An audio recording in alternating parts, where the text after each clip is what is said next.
여러분, 제가 예전에 다뤘던 이야기 중에 크리스 와츠, 미국 이웃집 살인사건이라는 내용이 있었는데 기억나세요? 그거에 이은 또 하나의 인간이기를 포기한 인간의 이야기입니다. 일리노이의 콜럼비아라는 아주 작은 동네에 살고 있었던 크리스는요, 그날 아침 일찍 아들들과 아내를 집에 두고 운동을 하려고 헬스장으로 향했어요. 근데 운동을 가 있는 동안 와이프한테 아무리 전화를 해도 와이프가 응답이 없는 거예요. 평소 같았으면 별로 신경을 안 썼겠지만 최근에 가족을 몰살시키겠다는 이상한 협박 편지를 연달아서 받았던 탓에 크리스는 뭔가 마음이 불안해졌어요. 그래서 이제 경찰에 전화를 해서 우리 애들이랑 아내 좀 확인해달라 요청을 한 거예요. 자, 이내 크리스 집에 경찰이 도착을 하고요. 이 작은 마을 경찰들은 아주 큰 충격에 빠지게 됩니다. 도착한 집 벽에는 온통 빨갛게 넌 벌을 받은 거야. 내가 경고했지. 여기저기 막 갈긴 듯이 써 있었고요. 그리고 자고 있어야 할 아내와 아이들은 끔찍하게 숨진 채 발견이 됐는데요. 도대체 무슨 일이 있었던 걸까요? 크리스, 풀네임은 크리스토퍼 콜먼이에요. 크리스는 1977년 3월 20일 목회자 집안에서 태어났어요. 엄마, 아빠 모두 이제 목사님이셨습니다. 이제 세 형제가 있었는데 그 중에서도 가장 얌전하고 조용한 아이였어요. 어릴 때 뭐 욕 같은 건 전혀 안 하고 했던 제일 심한 말이라고는 열받아. 이 정도뿐이었어요. 그리고 미국에서는 어릴 때부터 아빠 따라서 사냥 많이 가잖아요. 그래서 이웃 친구들, 형아들 다 사냥 갈 때 자기는 한 번 가봤는데 그 토끼가 죽어가는 그 모습이 너무 충격적이었던 거야. 사냥 한 번 가보고 그 이후로는 한 번 다시 가지를 못했던 그런 마음이 굉장히 여린 아이였어요. 좀 내성적이었지만 학교 다닐 때 스포츠도 되게 잘하고 항상 선생님, 뭐 이웃 어른들한테 항상 깍지 네 알겠습니다 예의 바르고 하니까 되게 인기도 많고 평판이 되게 좋은 아이였어요. 고등학교 졸업쯤에 이제 학교로 입영 홍보하려고 온 해병대 형아들을 보고는 나도 해병대에 해야겠다 해서 고등학교 끝나자마자 해병대로 입대를 해가지고 K9이라는 이 훈련견을 훈련하는 역할을 합니다. 군 복무를 하다가 훈련견 세미나 같은 게 있었어요. 거기에 참석한 같은 군인, 셰리는 미 공군이었어요. 또 시카고 출신이었거든요. 그러니까 같은 일리노이 주니까 이렇게 말을 하다가 둘이 눈이 맞아가지고 사귀게 된 거예요. 근데 만난 지 3개월밖에 안 돼가지고 크리스는 셰리를 데리고 부모님을 찾으러 가요. 보여드리려고.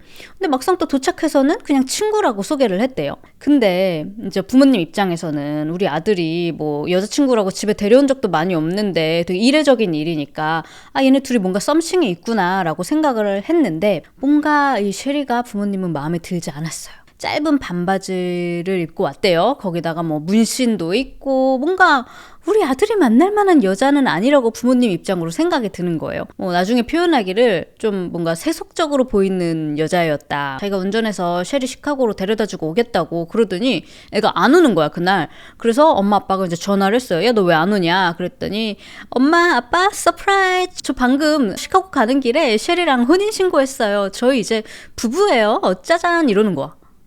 아니 친구라며. 부모님 입장에서는 이게 좀 청천벽력인 거야. 알고 보니까 셰리가 그 당시에 임신을 한 상태였대요. 크리스 부모님은 이거에 대해서 임신한 게 셰리가 우리 아들이랑 결혼하려고 우리 아들을 트릭했다. 약간 뭐 속임수를 썼다. 뭐 속였다. 함정을 팠다. 뭐 약간 이런 식으로 얘기를 하는 거지. 아니 우리가 뭐 치킨이야? 임신을 혼자 합니까? 뭘 속이고 그런 게 어딨어. 자, 그렇게 셰리가 1998년에 너무 예쁜 첫째 아들을 낳고요. 2000년도에는 또 둘째 아들을 곧 낳아요. 애들이 아빠랑 엄청 닮았어. 너무너무 예쁩니다. 이 가족은 시댁이랑 멀지 않은 콜럼비아라는 작고 조용한 마을에 너무 예쁜 2층 집에 앞마당 쫙 펼쳐져 있고 뒷마당 뷰는 이렇게 평화로운 강이 쫙 펼쳐지는 그런 곳에서 내 가족이 행복하게 살았어요. 그러다가 크리스는 원래 해병대였잖아요. 근데 정치적인 이유로 뭐 당시 대통령이 마음에 안 들었대요. 난 이런 대통령을 섬기고 싶지 않다 이래가지고 군대에서 전역을 하고 이제 일자리를 찾는데요. 크리스네 부모님이 두 분 다 목회자라고 했잖아요. 부모님이 아는 사람 중에 엄청난 사람이 있었어요. 바로 조이스 마이어라는 사람인데 이 사람의 보디가드로 취직을 하게 됩니다. 조이스 마이어는요, 뭐 이미 아시는 분들도 계시겠지만 정말 미국에서 굉장히 유명한 미국의 목사이자 베스트셀러 작가이자 방송인이에요. 자기만의 TV 프로그램도 있었고요. 이게 한국에도 방영됐었던 걸로 알아요. 그리고 이분의 책이 한국에도 번역된 책이 굉장히 많습니다. 타임즈가 선정한 인물이기도 했고 아무튼 이 미국 기독교계에서 엄청 영향력 있는 사람이에요. 아예 회사가 있어. 되게 부자야. 근데 이 미국에는 또 별별 세력들이 있잖아요. 또 이 조이스 목사를 해치려고 하는 이런 세력들이 좀 있었나 봐요. 그래서 보안팀도 따로 있고 막 세계적으로 출장을 갔으니까 어딜 가든 보디가드를 대동해서 다녔다고 합니다. 크리스는 그 중에 한 명이었다가 또 거기서 또 깍듯이 일을 다 하고 그래가지고 금방 보디가드 중에서 대빵으로 승진을 해가지고요. 1년에 10만 불, 한국 돈으로 1억 몇천씩 벌게 된 거예요. 고연봉자가 됐죠. 그래서 돈도 많이 벌고 세계 이것저것도 다니고 하니까 좋았지만 또 그러다 보면 어때요? 집에서 지내는 시간이 적어지잖아요. 그 귀엽고 이쁜 아이들, 와이프랑 함께 지낼 수 있는 시간이 점점 적어졌어요. 물론 휴가도 낼 수 있고 쉬는 날도 만들 수 있지만 일하면서 한 번도 휴가를 내지를 않았대요. 조이스 목사가 오히려 아유 좀 집에 가서 애들이랑도 놀고 쉬셔 해도 아닙니다 목사님. 저는 365일 당신을 지키겠습니다. 이러면서 완전 진짜 최우수 사원인 거죠. 그 정도로 이 남편이 일에 진심이었어요. 근데 이러다 보니까 와이프는 이게 불만인 거야. 애들이랑 냉장고 앞에 붙인 달력에 아빠 오는 날 D-Day 이렇게 해서 적어놓을 정도로 얼굴 볼 일이 별로 없었고요. 가끔 집에 들어온다고 해도 막 애정 표현도 없고 뭔가 좀 시큰둥한 거예요. 그리고 또 셰리 입장에서는 애 이제 둘 엄마가 됐는데도 시댁에서는 자기 밥 보면 항상 아직까지도 찬바람 쌩쌩이니까 남편은 없지 그나마 가까이 있는 시댁에 가도 항상 가족으로 아직도 받아들여지지 않은 것 같아서 그런 게 되게 서운했어요. 근데 또 크리스 입장에서는 돈은 나 혼자서 다 버는데 셰리가 돈을 너무 막 쓰는 것 같은 거예요. 그리고 나한테 말도 안 하고 어디다가 막 기부하고 크리스한테는 또 이런 게 불만이었어요. 그러니까 자꾸 이렇게 싸우고 결혼 생활에 업앤다운이 많았던 거예요. 자, 그러던 중 2008년에 셰리랑 남편이랑 같이 플로리다에 갈 수 있게 되는 기회가 생겼어요. 그래서 정말 오랜만에 애들도 다 시댁에 맡겨놓고 남편이랑 둘이 시간을 보낼 수 있게 된 셰리는 너무 기뻤어요. 그리고 또 마침 플로리다에는 셰리의 고등학교 절친, 저 베프인 테라라는 친구가 바텐더로 플로리다에 살면서 일을 하고 있었는데요. 둘이는 같은 고등학교 나오고 외모도 약간 좀 비슷하고 성격도 되게 비슷해서 둘 다 학교에서 막 인기 1, 2위를 차지할 정도로 되게 인싸였던 두 학생이었단 말이에요. 그러니까 우리 플로리다 왔으니까 테라도 불러야겠다 해서 남편이랑 있는 자리에 베프를 또 불러가지고 남편 크리스야 하고 소개를 시켜줬어요. 그날 분위기 좋고 재밌었어요. 마지막에 헤어지기 전에 와이프랑 절친이시라고 하니까 혹시 모르니까 우리 번호 교환을 하자. 테라랑 크리스랑. 그러면서 번따를 하더니 그날 이후로 하루 종일 문자로 뭐 해요? 뭐 먹었어요? 뭐 입고 있어요? 이러면서 하루 종일 문자 보내고 자기 사진 보내고 영상 보내고 점점 보내는 사진에서 옷들이 점점 하나씩 막 사라져. 응? 왜 이렇게 벗은 사진을 보내는 걸 좋아하는 거야? 난 진짜 이해할 수가 없어. 아무튼 이걸로는 모자랐겠죠 당연히. 근데 다른 주에 살잖아. 그러니까 자기가 플로리다, 뭐 하와이, 어디 콜로라도 출장 갈 때마다 테라를 같이 초대하는 거야. 그래가지고 테라는 몰래 자기 호텔방에 숨겨놓고 일하고 와서 목사님 막 지켜주는 역할 보디가드 했다가 호텔방에 들어와서는 단둘이 와이프 모르게 다른 주에서 거식 엄한 짓을 하고 있었던 거예요. 둘의 사이는 엄청나게 빠르게 진전됐어요. 얼마나 깊은 사이였는지 여행 가서 캠코더로 좋다고 나체 영상 서로 막 찍어주고 My own home video of naked Jer in my bathroom Really? getting cleaned up. Where are we? We're in Hawaii Sweet daddy. being bad. Bad? Kinda bad. 그리고 미국에서는 사랑한다는 말을 아무 때나 하는 게 아니라 진짜 관계가 진지해졌을 때 하는 거 알죠? 근데 만난 지 얼마 되지도 않아서 서로 막 사랑한다 그래. I love you. 서로 커플링도 주고받고요. 크리스는 내 와이프, 네 친구 셰리랑 곧 이혼할 거라고. 그리고 나 너랑 바로 재혼할 거라고 했어요. 실제로 결혼 날짜도 정해가지고 달력에 적어놓고요. 지들 결혼해서 애 낳으면 애 이름은 이걸로 하자. 애 이름들도 정해놨어. 아주 별 꼴값을 다 떨고 있었던 거예요. 자, 크리스 막 이혼한다 그러잖아요. 말만 그랬지 크리스는 이혼을 할 생각이 전혀 없었어요. 왜냐? 자기 종교 집단에서 일하잖아요. 별 이유 없이 이혼해도 잘리는 회사예요. 근데 와이프 베프랑 눈 맞아서 불륜해가지고 내가 바람나서 이혼했다고 소문이라도 나면 나 1년에 1억 몇천 버는 사람인데 이 좋은 직업에서 잘릴 거 아니에요. 크리스는 이 직업을 절대 버릴 수가 없었어요. 그러니까 말만 이혼한다고 하지 이혼을 할 수가 없었던 거야. 이런 상황에서 당연히 분노의 화살은 아무것도 모르는 셰리한테 향하게 됩니다. 점점 집에 와서 셰리한테 막말을 막 언어적 폭력을 하기 시작을 하는데요. 뭐 예를 들면 너랑 네 애 우리 애도 아니고 네 애가 내 앞길을 막고 있다 이런 말을 하기도 하고 둘이 부부관계도 굉장히 적었는데 한번 어쩌다가 한번 하게 됐는데 하고 나서 내가 좋아서 하는 게 아니다 뭐 이딴 말을 하기도 하고요. 셰리가 친구한테 보낸 문자 중에 이런 게 있어요. Can you pray for me? 날 위해서 기도 좀 해줄래? 그런 거야. 친구가 당연하지 친구야 무슨 일이야? 그랬더니 크리스가 이혼을 하고 싶어 한다. 나에게 얼마 전에 나랑 애들이 자기 커리어를 우리가 망치고 있다, 막고 있다 그렇게 이야기를 했다고. 내가 친구가 그럼 당연하지 널 위해서 기도해줄게 막 이런 문자를 보내기도 했고요. 또 셰리는 점점 남편이 갑자기 막 머리카락에도 기르려고 막 신경을 쓰고 운동도 더 열심히 하고 이러니까 뭔가 남편이 바람을 피고 있구나 하고 이제 눈치를 채는 것 같았어요. 하지만 이때까지도 이 깊은 사정을 모르는 대부분의 이웃들하고 주변 사람들은 다 저렇게 남편이 돈도 잘 벌고 능력 있고 밥이랑 캔 같다고 막 그렇게 표현을 했대요. 셰리가 자기 베프 테라를 소개시켜주고 얼마 지나지 않은 2008년 11월 14일 크리스는 이상한 이메일을 하나 받았어요. 모르는 계정으로 이메일이 왔는데 편지 내용을 보니까 막 조이스 마이어 욕을 써놓은 거야. 조이스 목사한테 당장 그 개소리 설교 그만두라고 전해라. 아니면 크리스 니네 가족 다 죽여버릴 거다. 내가 조이스 목사를 죽일 수 없으면 크리스 가까이 있는 크리스 너라도 내가 죽일 거야. 근데 내가 크리스 너를 죽일 수 없으면 크리스 네 와이프랑 애들을 다 죽여버릴 거야. 라고 하면서 난 조이스 목사 스케줄을 다 알고 있어. 그 말인즉슨 네가 언제 혼자 집에 있는지 네 가족들이 언제 혼자 집에 남겨지는지 알고 있다는 얘기지. 어떻게 휴스턴 컨퍼런스 갔을 때 니네 가족들 죽여줄까? 아니면 인디애나 북투어 갔을 때 죽여줄까? 막 이런 식으로 진짜 실제로 스케줄을 다 알고 있는 거야. 너무 소름 돋죠? 근데 워낙 조이스 마이어 목사가 이런 협박들을 많이 받았으니까 이제 이 불똥이 나한테도 튀는가 보다 하고 그냥 별 대수롭지 않게 생각하고 넘겼단 말이에요. 근데 11월 27일 첫 이메일을 받고 한 2주 정도 지냈을 때 크리스가 하와이로 출장을 갔을 때였어요. 거기에 테라도 데리고 갔고요. 둘이 와이프 몰래 뜨거운 시간을 보내고 있을 때 집에 혼자 있던 셰리가 우편함을 딱 열어봤는데 우표가 찍혀있지 않은 편지가 한 통 온 거예요. 그 말은 누군가 직접 우편함에 편지를 뒀다는 얘기죠. 열어보니까 마지막 경고다. 오늘 당장 그 사기꾼 목사 쫓아다니는 걸 그만두는 게 좋을 거야. 너네는 절대 내 감시로부터 벗어날 수 없어. 오늘 아침에도 출장 가는 거 봤어. 이게 내 마지막 경고다. 멈추지 않으면 이제 최악의 악몽이 펼쳐질 거야. 라는 진짜 실제 편지가 온 거예요. 셰리는 너무 무서워서 그날 한숨도 잠을 잘 수가 없었고요. 남편한테도 전화해서 막 이야기하고 시댁에도 주변 친구들 엄마 아빠한테 막 다 알렸어요. 성간녀와의 뜨거운 데이트를 마치고 크리스는 하와이에서 돌아오자마자 경찰에 이제 신고를 하는데요. 편지에는 그 어떤 지문도 발견되질 않았고요. 대신 그날을 계기로 이제 순찰차가 크리스네 집 근처를 하루에도 몇 번씩 순찰을 해줬어요. 그리고 마침 건너편 사는 이웃이 저스틴이라는 이제 형사였거든요. 그래서 이 저스틴이 혹시 몰라서 이제 자기네 집 앞에 있는 카메라를 크리스네 집 쪽이 더 잘 보이도록 설치를 해놨어요.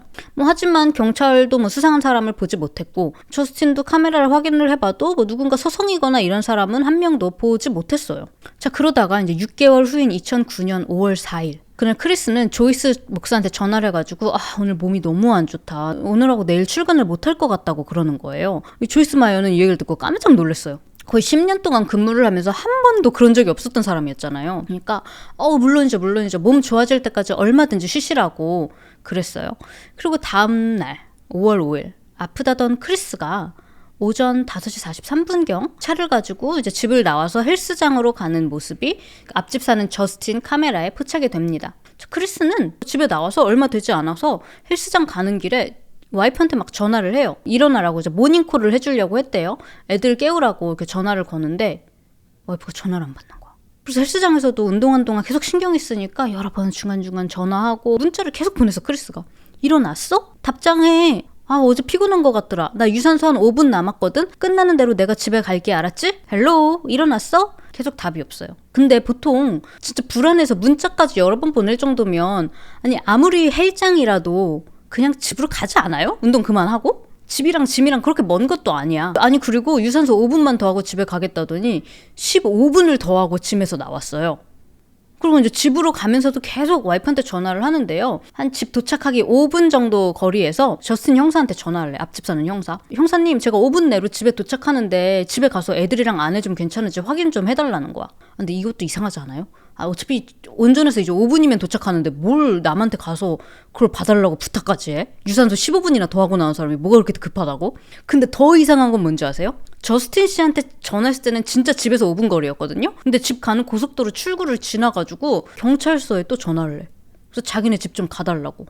그래서 원래 5분 거리에 있다가 고속도로 지나쳐가면서 13분 거리가 되어버렸어. 그러니까 집에 한참 더 늦게 도착하게 된 거죠. 너무 걱정되고 당황해서 그런 실수를 한 걸까요?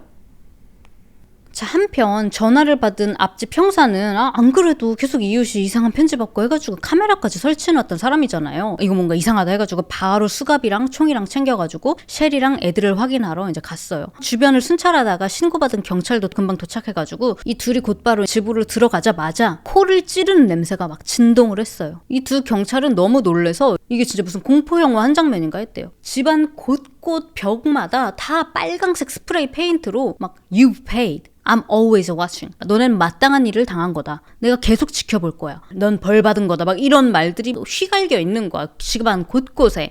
이 두 경찰이 바로 이제 백업 지원 요청을 합니다. 셰리 씨 어디에요? 불렀지만 아무런 응답도 없어요. 둘은 2층 안방 침실로 막 올라갔는데요. 침실에 누가 이렇게 누워 있는 것 같은 거야. 근데 이렇게 이불로 덮여져 있었어요. 이불을 딱 걷었는데 거기에는 마치 마지막까지 살인마와 맞서 싸웠던 것 같은 흔적들을, 셰리도 미 공군 출신이었잖아요. 이런 트레이닝 받았던 여자였다고. 그러니까 끝까지 싸운 거예요. 그런 흔적을 고스란히 가진 채로 31살의 셰리가 차갑게 누워 있었어요. 이 경찰은 곧바로 아이들의 방으로 달려가는데요. 마찬가지로 이불로 다 덮여져 있었고요. 이불을 걷어내자마자 그 안에는 11살 게릿, 9살의 개빈도 숨진 채 누워 있었어요. 너무 충격적인 거는 애들이 발견된 이 침대 있잖아요. 이 침대하고 이 애들 몸 위로 빨간색 스프레이로 FU 막 이런 욕을 적어놨단 말이에요. 어떤 인간이 애들을 죽인 것도 모자라서 이럴 수가 있냐고. 밖에 보니까 크리스가 도착해 있는 거예요. 사건 현장을 모두 확인한 이 형사 한 명이 어제 집안에 들어왔던 형사들한테 저 남편이 범인일지도 모르니까 우리 나가서 우리가 본 거에 대해서 너무 많이 말하지 말고 한번 있어 보자고. 그리고 이제 나가서는 크리스한테 크리스 미안하네. 모두 사망했어. 라고 가족들의 사망 소식을 전하는데요. 보통은 이러면 일반적으로 사람들이 네? 그게 무슨 소리예요? 나 들어간다고, 집으로 들어간다고 막 경찰들하고 막으면 이거 놔요? 이러는 게 좀 일반적인 거잖아. 아니, 그래서 실제로 사실 크리스 오기 전에 경찰들, 밖에 있었던 경찰들이 다 준비해놨다고. 이 크리스라는 사람이 이제 덩치도 좋고 보디가드고 하니까 집에 들어가려고 하면 우리가 무조건 막아야 된다. 그런 거 막 경찰들이 자기들끼리 막 마음의 준비를 해놨었는데 크리스는 네? 뭐라고요? 하더니 그냥 집에 들어가려고 하지도 않고 바로 그냥 마당에 주저앉아가지고 이럴 수가 하면서 그냥 막 흐느끼는 거예요. 아니 어떻게 죽었냐 이런 거는 묻지도 않아. 안 궁금한가 봐. 왜 안 궁금할까? 그 앰뷸런스에 타고 이제 이송이 되는데 형사 눈에 크리스 팔에 이제 막 이렇게 긁힌 자국들이 눈에 띄었어요. 크리스 씨 팔에 이건 뭐예요? 어쩌다 그런 거예요? 그러니까 갑자기 크리스가 흠칫하더니 아까 화나서 내가 막 들것을 막 쳤다. 그러다 베개에 긁혔다. 그러면서 갑자기 그 환자 이송용 들것 있잖아요. 그걸 막 또 막 쳐. 에이씨 막 이러면서. 아니 뭐 일리노이 앰뷸런스 베갯잎에는 뭐 탱자나무 가시라도 달아놨습니까? 나 이렇게 범죄 이야기 많이 들으면서 또 베개에 팔 긁혔다는 얘기는 또 내가 처음 들어보잖아. 진짜 인간 말종인 게 이송되는 동안 자기 아빠 그리고 여자친구인 테라한테 셰리랑 애들 죽었다 막 이러면 사망 소식을 알려요. 그리고 정작 셰리 가족 있죠. 장모님, 장인어른한테는 연락을 안 해. 이 셰리 부모님은 자기 딸 사망한 걸 한참 지나서 경찰을 통해서 알게 됐어요. 자, 누가 봐도 크리스가 구리죠. 경찰은 바로 당일에 크리스를 조사했어요. 거기 가자마자 되게 이상하게 행동을 해요. 막 갑자기 춥다고 자기 담요 좀 가져다 달라 그러는데 담요 갖다 주니까 보통 이런 데 위에 걸쳐야 되잖아. 근데 무릎 위에 올려놓고 긁힌 상처 저것만 가리고 있는 거야. 경찰이 아니 확실하냐? 너 헬스장 가기 전에는 와이프가 살아있었던 거 맞냐? 그랬더니 When you left the house this morning, was your wife alive? Oh yeah. What would you say if I told you that I don't think she was? I don't know. Don't know what to tell you. I mean, I think she was. You left this She morning. was alive. She wasn't. was. She was laying right beside Listen me. to me. Physical evidence does not lie, Chris. She was not alive when you left. period. 셋이 사망하고 1시간도 안 돼서 우리 경찰이 발견했다는 이야기인데 우리가 발견했을 때는 셰리랑 아이들이 사후 경직이 된 상태였다. 사후 경직은 여러분 사망 후 3, 4시간부터 시작이 돼요. 1시간 내로 이루어지지가 않아? 그러면 네가 헬스장 가기 한참 전에 이미 사망했다는 건데 크리스 지금 네 말은 말이 안 된다. 그리고 지금 저스틴 형사가 니네 집 카메라로 계속 녹화하고 있었는데 너 나가고 그 집에 들어간 사람 아무도 없어. 그러니까 지금이라도 솔직히 말해 크리스 막 그러면서 회유를 하는데 자기는 끝까지 아무것도 모른다고. 내가 나갈 때는 와이프는 살아있었다고 끝까지 주장을 해요. 그리고 또 어이가 없는 게 그 전에도 항상 크리스가 아침마다 와이프를 깨워줬냐? 크리스 전화 기록 보니까 그 전에는 한 번도 아침에 그렇게 와이프를 깨우거나 뭐 문자를 보내거나 한 적이 한 번도 없었어.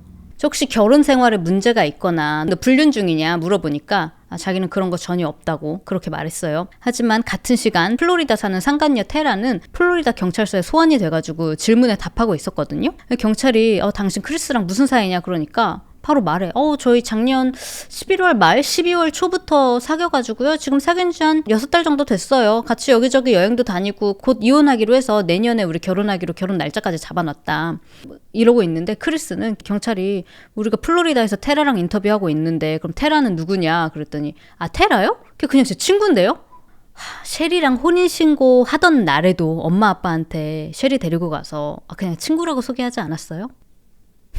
조사가 6시간 동안 진행이 됐지만 이 경찰 입장에서는 크리스가 범인이라는 결정적인 증거가 없었기 때문에 풀어줄 수밖에 없었어요. 그렇게 집으로 돌아간 크리스는 일주일도 안 돼서 집에 있던 애들 물건, 엄마 물건을 다 처분을 하고요. 마당에 이웃 사람들이 셰리랑 아이들 추모하려고 막 사진이랑 꽃들 놨잖아요. 그거를 뭐 몇 주도 안 돼서 그냥 다 버려버리는 거야. 그 사건이 있고 일주일 후인 5월 12일은 어머니의 날이었어요. 그래서 이제 옆집 살던 엄마랑 이제 애들이 이제 꽃이랑 셰리랑 아이들 모양 레고 이렇게 조립해서 그 앞집 마당에 놓은 거야.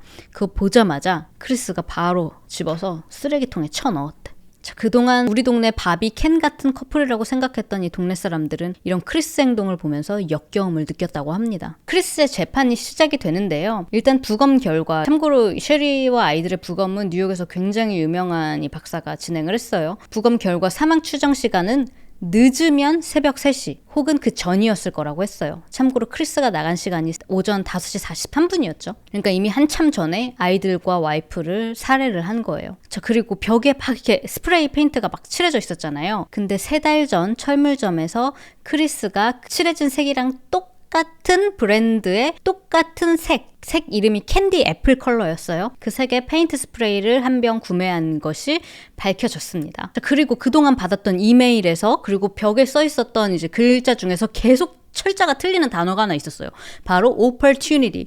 자꾸 중간에 O인데 U라고 적는 거야. 한글로 치면 기회인데 기회 호아이 이렇게 쓰는 거지. 마지막 기회야. 넌 마지막 기회를 놓쳤어. 맨날 그런 거였는데 그게 마침 크리스가 맨날 틀리는 단어야. 맨날 조이스 마이어 목사한테 Thank you for the opportunity. 기회를 주셔서 감사합니다. 맨날 이러고 다녔던 거지.